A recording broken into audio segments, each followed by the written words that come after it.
Hi everyone, hope you're all doing well. I received a great question from one of our group members, and I thought it would be a great idea to do a video on this because some of you might be thinking or asking the same sort of question. And this question was around timing of food, when to eat food, and whether it's really important. And I thought that this would be a really good topic to talk about because it is mentioned a lot out there in regards to certain timings of when to eat, when not to eat, etc. So this particular video is just a very simplified video on just eating timings. Look, there are sort of like studies out there that show that eating protein and carbohydrates at a certain time before and after exercise is important. But I think that for all of us out there, especially us who are beginners or just heading into their training and really getting involved in their training, especially if you're in the first 1 to 2 years, mainly first year I should say, is we're still beginners at that stage. And what we're trying to do is trying to build a foundation within that first year or so. And a lot of us are not bodybuilders. A lot of us are not doing that really focused body composition training either. We're just trying to get stronger and build a great foundation for a better lifestyle and better habits, but also to lose weight and things like that. And I think that we're trying to overcomplicate things when it comes to this this area of when to eat food and what, because I think that we need to spend more time on more of what to eat and how much, and that is so much more important. So let's just go through some of the myths that are out there and just sort of like simplify this for you and just give you a bit of an ease of mind of what you could possibly do and what, you know, would be helpful when it comes to food consumption and all those things. But my number one thing that I think you all need to do is make sure you know how many calories that you should be consuming for your workouts and your activity per day. You should know what that number is, especially if you're focusing on getting losing weight and focusing on a healthier, more leaner body. It is really important that you know this stuff, but also overall I think it's really important so you're not over consuming food or even under consuming. So really key, because both of those elements can actually stop you from losing weight, under eating and overeating. So we kind of got to figure out what in the middle, what's our balance, what's our maintenance number, and be aware of that number because that's going to be really important. And how much protein we're having as well too. Are we having the right amount of protein? Are we focusing on that 30 grams per meal at least to get ourselves kick-started and feeling really good and fuller for longer when, you know, when we have our meals and we're not snacking in between? So we really got to make sure that, you know, protein is actually like a little bit more of a hero in our foods rather than fats and carbohydrates. Although if you're exercising, do make sure that you are eating ample amount of carbohydrates. Actually having less carbohydrates is actually going to be more of a problem than a help. So please love your carbs. They are great and they're going to help you with your exercise immensely as well. So if we're not knowing what those balances are and around about what we should be eating and trying to keep at least that consistent throughout the day, then the rest is not going to matter. It really is not going to matter. So let's just start off with when we're waking up. The first thing we do when we wake up, a lot of people are saying you should have your food within 30 minutes. And look, I mean, we have a thing in our body, in our brain, the circadian rhythm. Now, what that does is it's about to do with light and dark, to do with daytime and nighttime, and basically it sort of helps with that hormone balance and send through messages to the body when we're waking up. And we want to make sure that we're keeping that circadian rhythm, that brain message sending through of hunger and feeling of being full and all of that. We want to make sure all of that is working well. And yes, look, you can eat within 30 minutes of waking up, but you don't have to. It's not going to be a be all and end all if you do wait an hour an hour and a half or so before you have your breakfast. I mean, not everybody can get up and have their meal 30 minutes in of waking up. So I feel like we don't need to stress about that. Otherwise, we're actually adding more stress, and we're not allowing our cortisol to also balance itself out naturally, because cortisol is important. We need it, but it also needs to be nice and balanced as much as possible. So don't stress about eating within 30 minutes of waking up. If it's an hour and a half, as long as you're eating breakfast and protein is a big domination of that meal, you should not be stressing about that.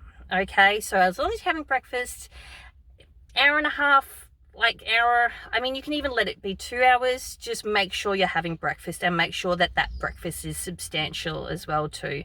We try to not want to nitpick on those sorts of things. We don't want to have the toast and the cereals, but look, if that's all you can have, at least have something. But please, you do need to start to get into a habit of having some sort of protein, high protein in there. So like yogurts and cottage cheese and things like that. Eggs would be a better benefit for your breakfast if you can have that. All right, so that's the first thing. The next thing is stop eating before 6 p.m. Now, that's not going to be possible for everyone. And look, your body does process food better earlier in the day, and that's very true. But it actually doesn't make a lot of impact on the body. All right, it's actually quite minimal. So it's not going to be overly helpful. It's not going to make you gain less weight. It's not going to let you have fewer hot flushes, better sleep, better energy, right?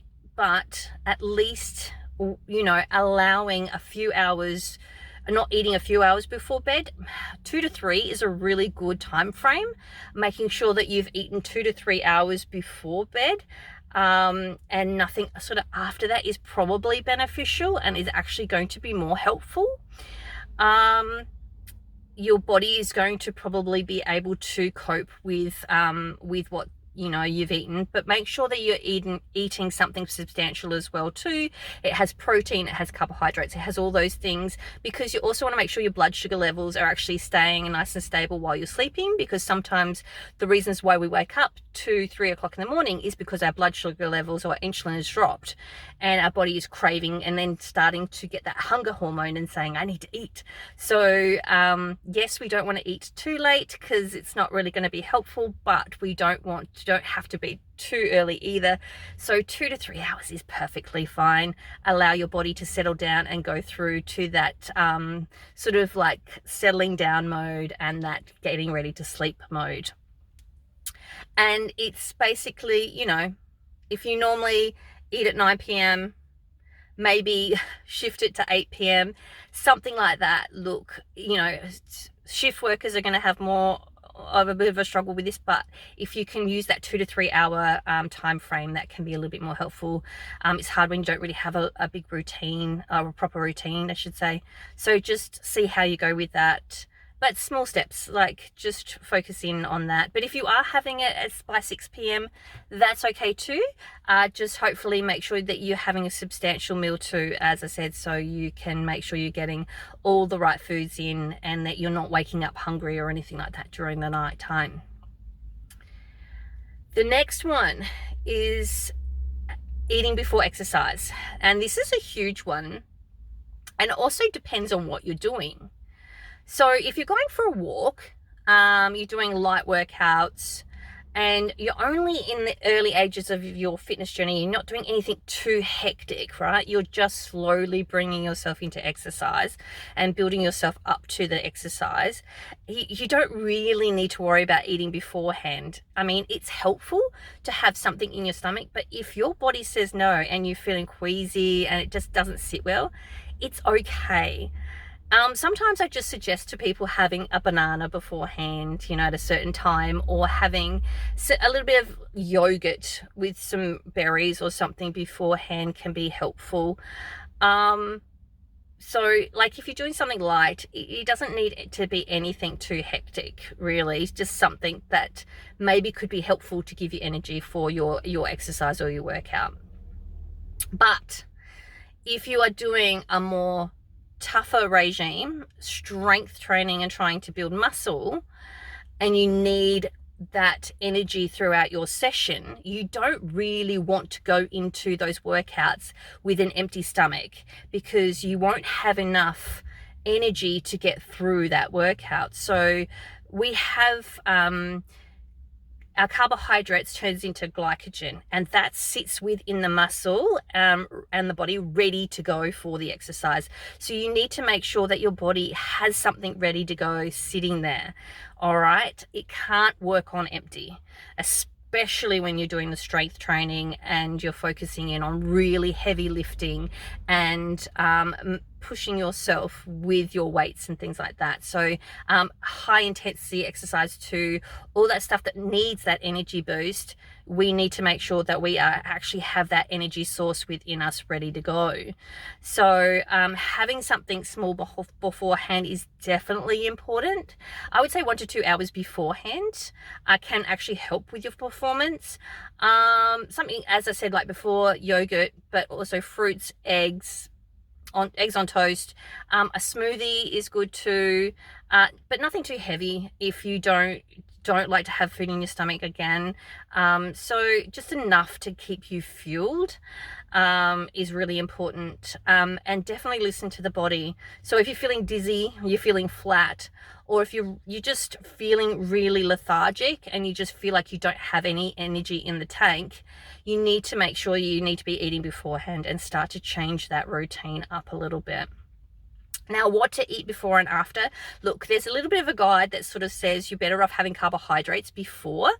But look, anything is fine. As I said, look, even having some protein in that is really important. Protein afterwards is really important too. I wouldn't go crazy on how much and what that looks like, but just find yourself a balance between the two. But you do need that protein to help with the muscle recovery afterwards, and that's how muscle's grown, is that the protein helps afterwards, not during the exercise. It is after, when you're doing the recovery. And that protein also gets used for so many other things as well too, not just your muscles. So protein overall is really important. It's not only for the muscles, it's for a gazillion other things as well too. It breaks down and is used for so many different things in the body. So, and muscles just as one of those things. So yes, definitely look, if you feel like you want to improve things, but I cannot say that it's going to be the biggest game changer unless you're bodybuilding and stuff like that. It might be a little bit more of a benefit. But here, I just think just finding a balance is really more important than anything, and feeling like you've got enough energy and support when you're doing those workouts. Now, 30-minute window after exercise. This is actually a myth. You don't really need to worry about that too much. It's not going to waste your workout, or you're not going to get the proper muscle growth if you don't eat within 30 minutes. There is no such thing as an anabolic window. All right. It's just some lingo that's been put out there. It's not really too much of a thing. So eating 30 minutes after training, or it doesn't waste your workout if you don't get it in within 30 minutes. It's been debunked. So if anybody says it to you, be very aware that this theory, this myth, is actually been debunked by studies. So the studies actually done specifically on women in menopause found it actually didn't matter whether you ate protein right after the training or a few hours after. It did not matter. You got results either way. So don't pressure yourself. Don't put yourself under that pressure. Okay? But what mattered was that you got enough protein across the whole day. And this is another thing we're going to sort of like keep you aware of. All right? So yes, you can eat something like protein afterwards, but it doesn't have to be within 30 minutes. It can be an hour or whatever, or at your next meal if it's close enough, or if you want a little snack of something, even a protein shake, perfectly fine. Perfectly fine if you feel that you want to do that.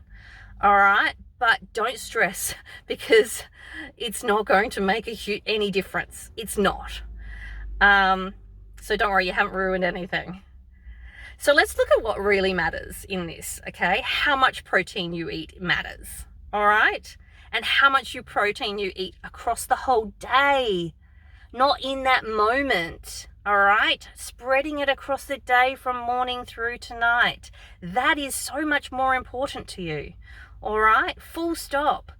Okay, so the biggest thing that women in perimenopause and menopause are getting completely wrong at this point is that they're not doing anything bad. They're just, nobody's telling them the right information. And so they're stressing about all of this when and where and what and why. When I think you just need to know exactly how much you need to eat and space it out throughout the day and try and make the numbers or have the numbers hit at the end of the day, or close enough to hitting at the end of the day. Again, remember that number, it doesn't mean the be all and end all. If it's either side to a certain degree, that is going to be perfectly fine as long as you're consistent as well too. And if you're trying to lose weight, you're in that calorie deficit to lose weight. All right, if you're trying to build muscle, you have enough food to build muscle. You're not under eating. You need to eat to build muscle. Okay, so you need to make sure that you know where you sit when it comes to eating the food. So that's going to be really, really important. So we're talking about when it comes to protein, and I actually am releasing an episode for our Reclaim Your Strength podcast in regards to protein. So please, when you come to that episode, which is, I believe, in a few weeks' time, please watch that. It goes a deeper dive into that topic of protein. So watch out. Reclaim Your Strength podcast on protein will be coming at you in a few weeks' time. So just be aware of that as well if you want more information. All right, but we're looking at 30 grams of protein for each meal to start with if we're beginning, and maybe building that up. We kind of want to be around the 1 gram per kilo of weight. So if you weigh 70 kilos, start with that 1 gram to begin with. But I think, look, the easiest way to do this is 30 grams each meal. That gets you 90. If you have a shake, that gets you over the 100. That is a sweet spot, like especially for women in perimenopause and menopause. And if you are beginning at training and you're actually doing exercise and stuff like that. But no matter what, I still think that, look, 1 gram is probably like for somebody who's sedentary and not doing anything, and at least it's a great addition and a great starting point. We kind of want to start when we start to exercise and we actually getting into perimenopause and menopause. We want to build that up a little bit more, and we can reach anywhere up to 1.6 to 1.8. Some of us even 2 can go 2, but I want to say, look, if you're overwhelmed by this, please start with 30 grams per meal. If you want to add a protein shake in there to bump it up, all right, we can get that over the 100 quite easily, and that can be a really great place to be overall at the end of the day. It could be just very good sweet spot. All right, but it's practice, practice, practice, and learning about what protein has how much in the way of grams of protein. So like chicken breast is kind of like very rich in protein and has high quality and quantity of protein. So that's a really good one. That's why people choose it the most. But just maybe Googling and being a little bit of aware of what each type of I'm not going to say meat because we're all different too, because we could be eating something different, but what type of protein, how much grams of protein does that protein mix have in it? Okay, so that's what I would be learning as well too. So if you're not the one to calculate and not use trackers, then please at least try and educate yourself on, and you can also use the hand as a guide as well too.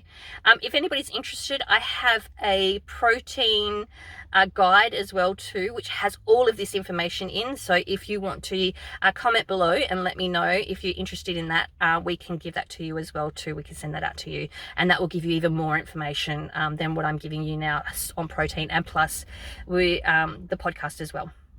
Okay, so what we learnt is that breakfast definitely have breakfast. Don't stress about when you have it. It doesn't have to be 30 minutes in. It can be an hour, an hour and a half, all right? It could be when you're ready, but have breakfast. Okay, number 2, working out. If you are exercising, do have something small. If you are not doing a great big strength training, don't really focus on that too much. Just something small maybe at the beginning, but also if you're strength training, make sure that you're getting quality protein in there maybe, and some carbs. I would say carbs a little bit more, but a little bit of a meal there. Banana, yogurt, eggs on toast, we talked about that, all those things. Have something beforehand, an hour and a half or so beforehand, so you don't feel so when you exercise, but you need energy. Protein after does not have to be within 30 minutes. It can be an hour, it can be an hour and a half, it can be your next meal. As long as you are eating substantially throughout the day, you're fine. Okay, and just being mindful of not too close to bed, having your dinner too close to bed. That 2 to 3 hour gap before bedtime is a really good one to focus in on, and making sure that you are getting a substantial amount of food, and that you overall by the end of the day have hit your macros. And when I say macros, that's protein, fats and carbs. Okay, now also don't try and chase those things at the end of the day too. Don't try and chase food and quantities at the end of the day. Look, just keep practicing. My suggestion is to just keep practicing and just trying to get that 30 grams per meal.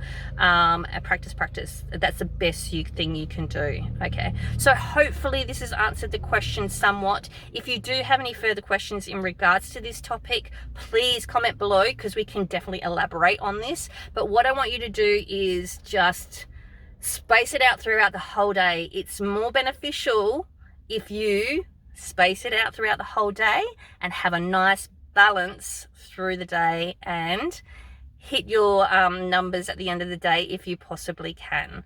All right, thank you so much, and we'll see you next time. And bring any more questions too, and we'll do this again with a new topic. And so yeah, just keep on sending me the topics, and we'll definitely share the information and sift through some of the myths and get you some of the facts as well too. All right, take care everyone, and thank you.